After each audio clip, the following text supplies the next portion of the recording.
Tapos dito mga bayan, oh.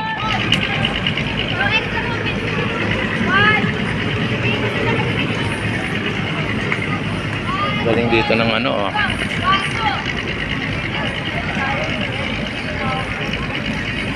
Ito.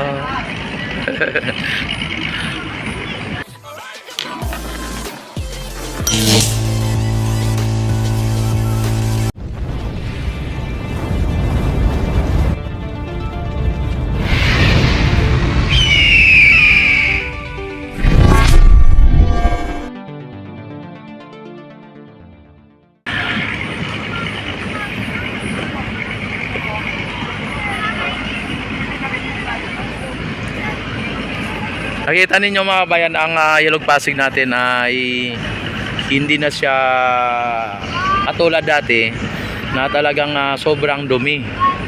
Ngayon ay talagang kung may makikita man tayo na pangilan-ngilan na basura, ay yan po ay talagang natural na magkaroon po yan ng may maanod na basura, no?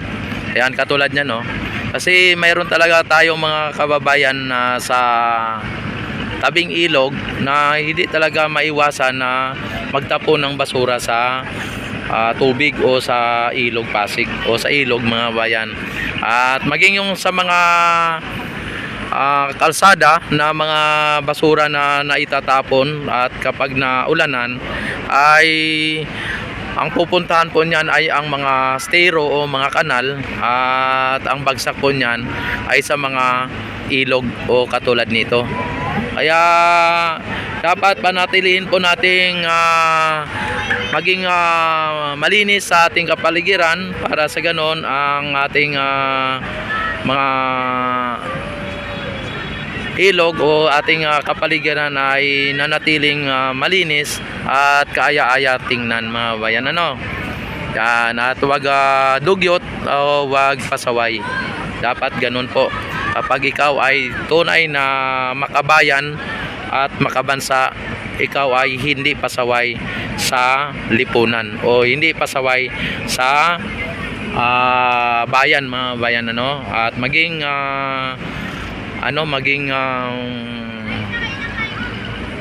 disiplina sa sarili. May disiplina dapat tayo sa sarili.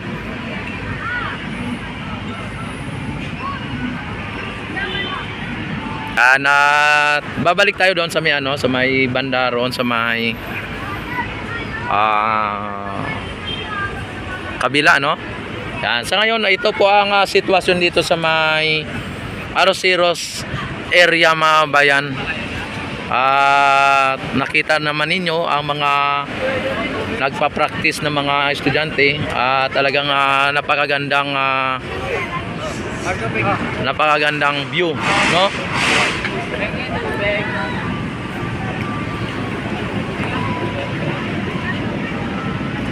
Ayan, no? Malinaw ang tubig mga bayan, malinaw, at napakaganda, kumbaga so clean, so good mga bayan.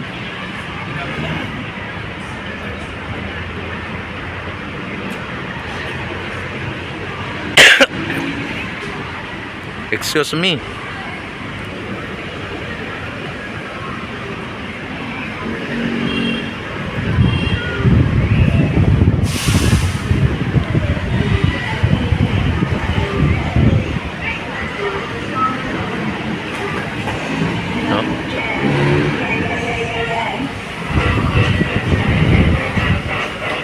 Galing ng ano nila, oh. Ayun, oh.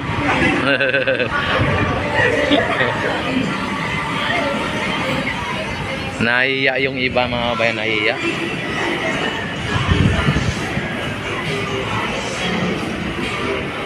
Yan. At kapag dito kayo sa may esplanade mga bayan, ay hindi kayo matatakot, kasi may mga nagbabantay tayo dito ng mga kapulisan at mga mga security natin dito. At may mga hello sir, shout out. Shout out. Ayan, May mga nagpapato pa dito ng peace in order mga bayan. Uy, dito sa may ano, oh, may hagdanan mga bayan. Mukhang open na itong hagdanan sa taas, ano? Ano, naka ano na dito yung hagdanan, no? Hanggang doon. Yun, no? May mga tao doon sa ano, no, sa hagdanan. Oy, shout out. Yan, no? Samantala dito ay magano tayo dito. Diretso tayo dito mga bayan. Sa mga hindi pa po nakapag-like at nakapag-subscribe dyan, i-click nyo lang po ang subscribe button, i-click nyo na rin ang notification bell, i-select nyo na rin ang all para ma-notify agad kayo tuwing ako mag-live, mag-upload ng mga videos mga babayan.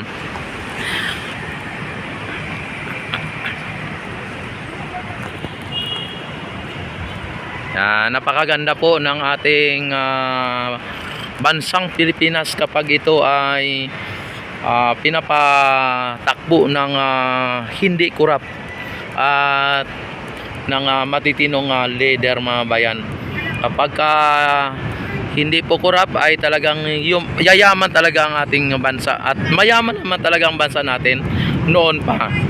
Kaya lang kinukurakot lang talaga ng mga namumuno na sa ating bansa, no?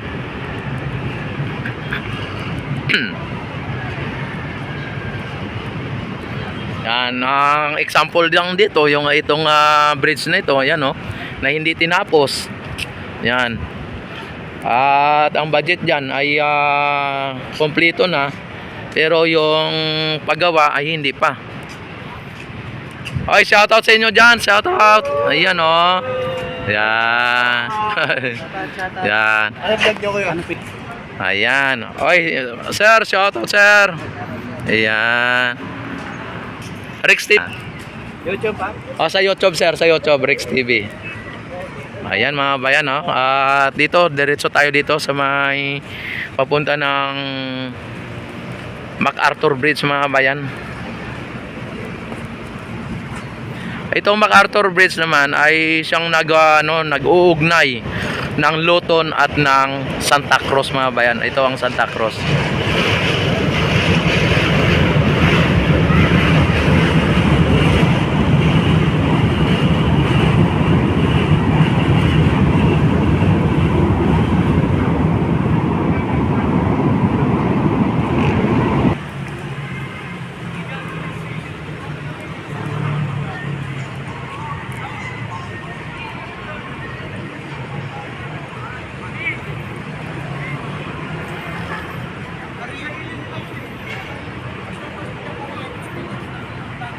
Yan, punta tayo dito sa may kabila, doon sa may area ng Luton din.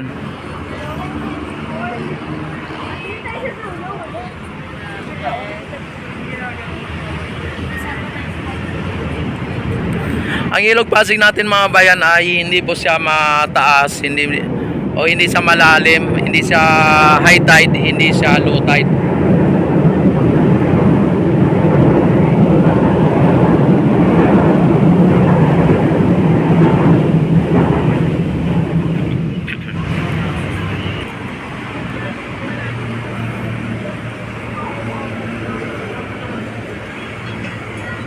Yan po ang isa sa mga mga mapa ng esplanade dito sa may yung sa likod ng tarpaulin na yan.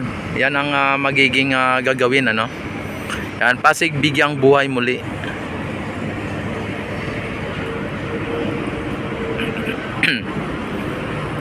Oh, ito si yung banyaga mga bayan.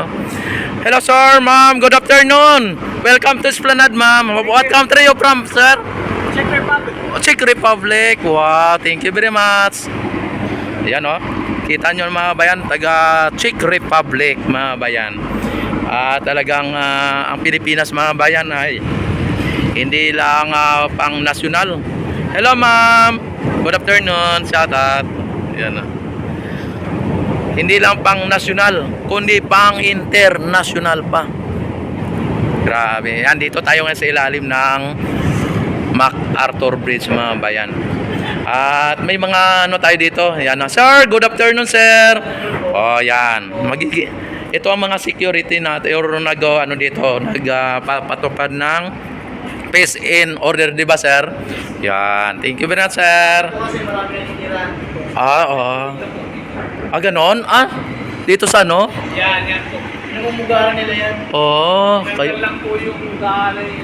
Tapos, Yun. nililihan po yan. Opo.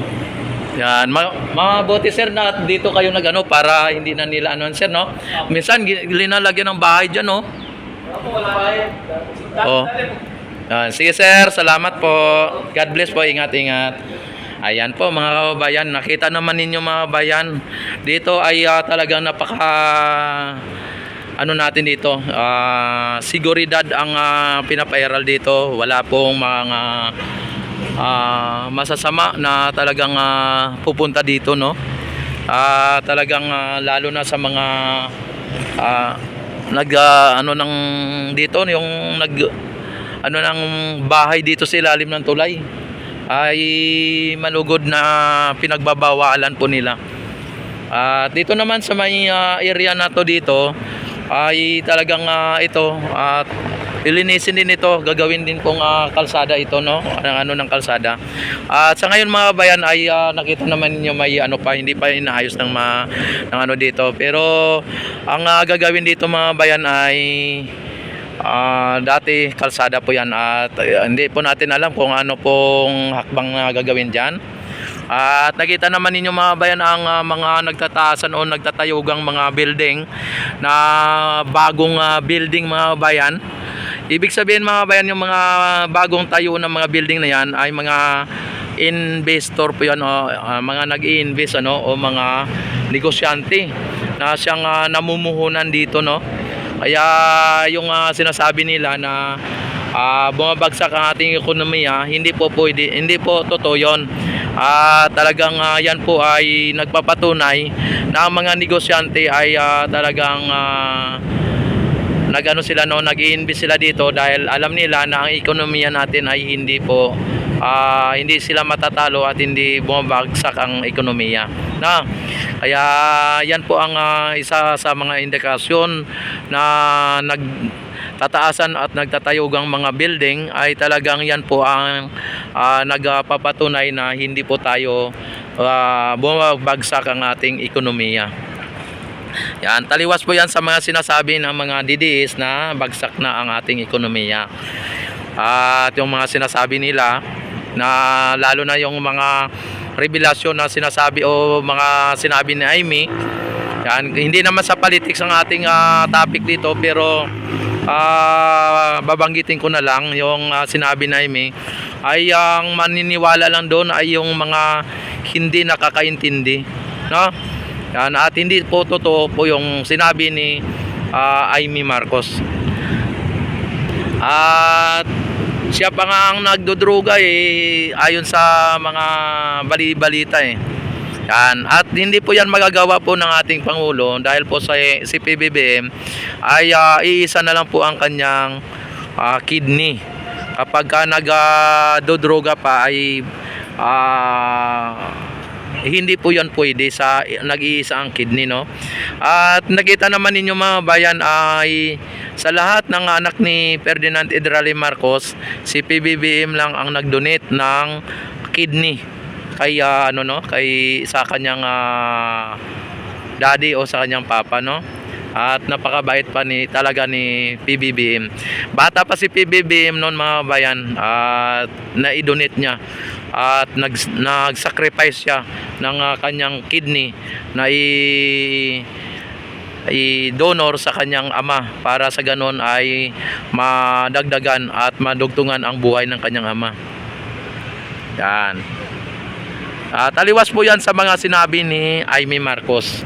Alam nyo mga bayan, ang mga ganon na mga pahayag na talagang wala po rito, wala po roon, talagang paninira lang, ay talagang wag na ninyo pong pansinin.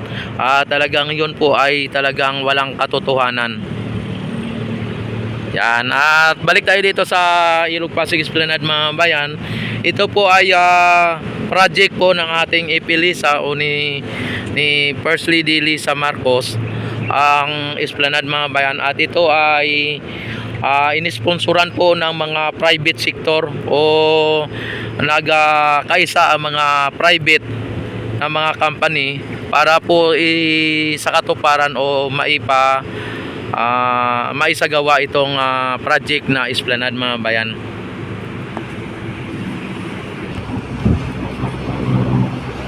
O yan o. O di ba ang ano na, wala ka na makikita mga water lily o mga basura dito sa Ilog Pasig mga bayan. Ayan no. So clean, so good, no?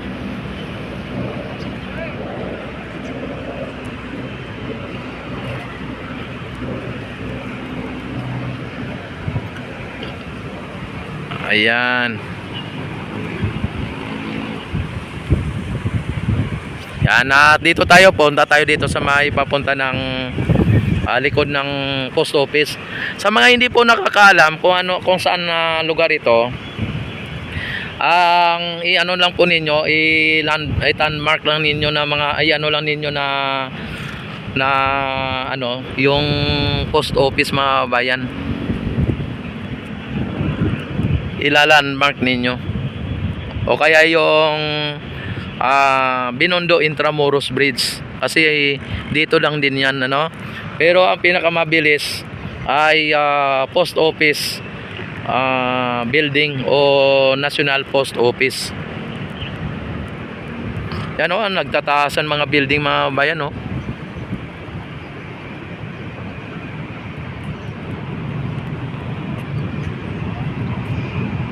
Talagang napakaganda mga bayan, di ba?